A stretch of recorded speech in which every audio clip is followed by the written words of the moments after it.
Fed kept interest rate unchanged at 3.5% to 3.75% with a 9 versus 3 vote. So 3 regional Fed presidents preferred for a 0.25% increase to control the high inflation. This shows a hawkish tone. And Fed Chair Kevin Walsh also had a strong language on inflation. That means the likelihood of an interest rate hike soon is high. Some comments from Fed are the economic activity is expanding at a solid pace. Productivity, growth, and capital investments are strong. Employment kept the pace with workforce. Unemployment rate changed little. This resilience reduces the immediate need for a rate cut. This allows Fed to focus on controlling inflation. June's consumer prices dropped 0.4% month-on-month because of the temporary decline in petrol prices. But the recent renewed U.S.-Iran issues caused oil prices to rebound. For changes in market, immediately after Fed keeping interest rate unchanged, S&P 500 paired its losses and short-term Treasury yield declined. Dollar index dropped a little. Lastly, the next Fed meeting is on mid-September, and markets are expecting interest rate to be increased.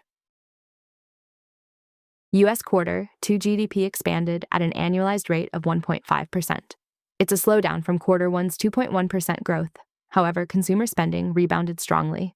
The slowdown is not so much on consumer spending, not private domestic demand. It's more towards trade and government-related.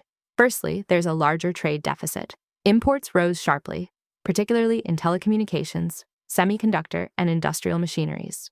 Imports, at the last point in the picture on the right, is part of the GDP calculation, and so is government spending.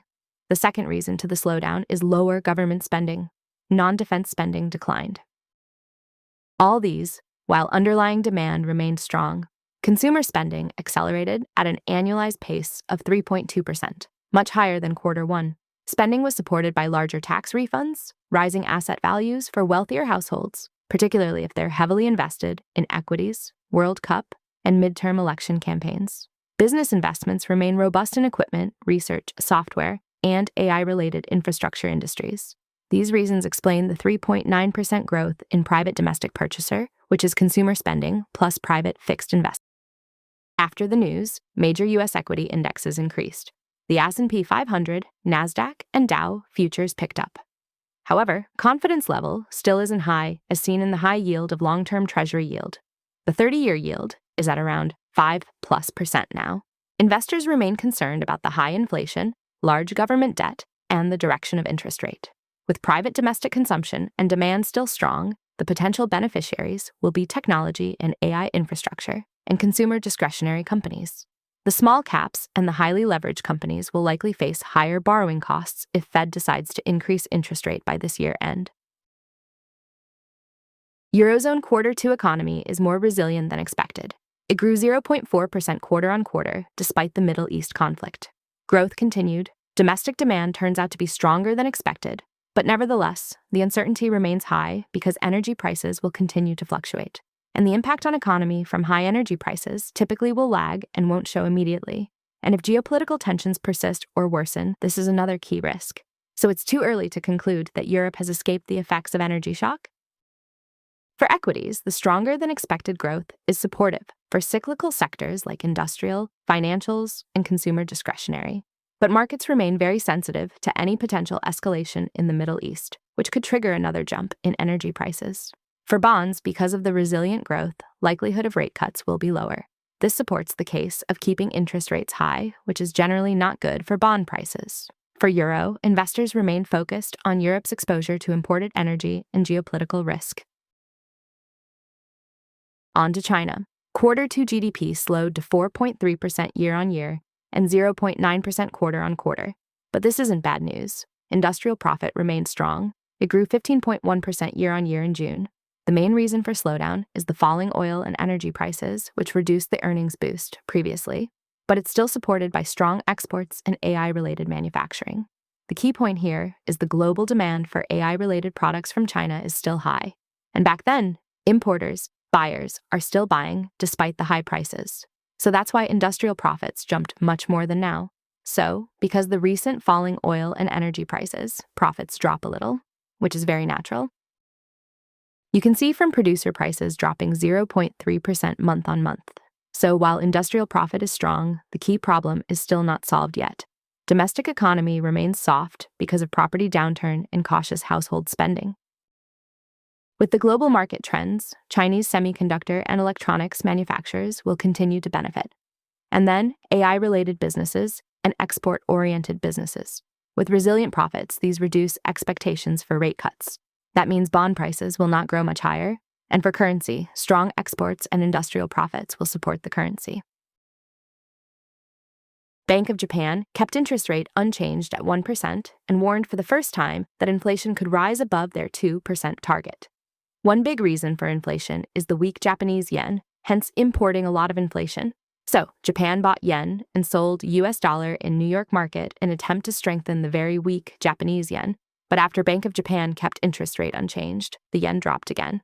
That showed traders remain willing to sell yen to fund their positions in higher interest rate currency.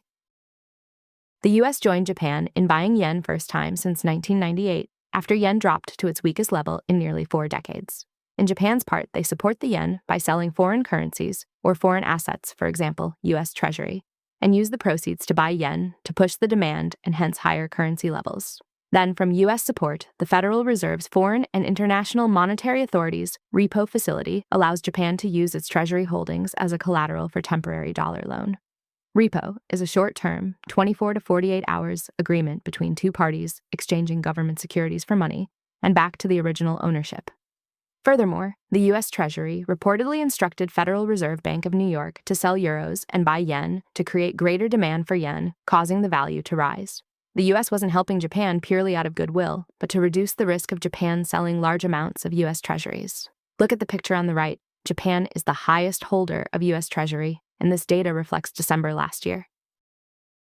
But the fundamental problem is Japan's 1% interest rate is substantially below US's 3.5 to 3.75%. Investors can therefore continue borrowing yen and then invest in higher-yielding dollar assets. For equities-wise, with the higher yen, energy, commodities, and products will be less expensive. Retailers, airlines, utilities, food companies will benefit. But if yen appreciates too quickly, that could force global investors to unwind their yen-funded carry trades, and that could cause some volatility in especially global tech stocks. The stronger yen will reduce imported domestic inflation, which is good for bond coupons. JP lowered its oil price outlook because demand fell considerably more than expected, and commercial inventories declined less than projected. And also, China has adapted to higher fuel prices faster than expected because of the rapid adoption of EVs and charging infrastructure. They also hold a healthy amount of oil backup reserves. JP projected that oil production is expected to return to 90% of pre-war levels in August and 97% in October, and that could push oil price back to roughly $60 per barrel. Lower oil prices will help inflation moderate, hence supporting household disposable income. And that also means reinforcing economic resilience and reduce some pressure for central banks to be hawkish. It's also positive for major oil importing economies, for example, Japan and Europe. But take note, prices will change whenever there's the renewal of Middle East escalation. Linking the topics to the market, highest on the list is CXMT Corp, China's leading memory chip producer. They're benefiting from the global demand for the products that they sell. Next, MUFG. With Japan moving away from ultra-low interest rates, the company benefits from higher spreads in loans, with quarterly profits increased by 48%. Next, Microsoft, relating to global demand for equipment, software, research, and AI infrastructure. Lastly, Randstad.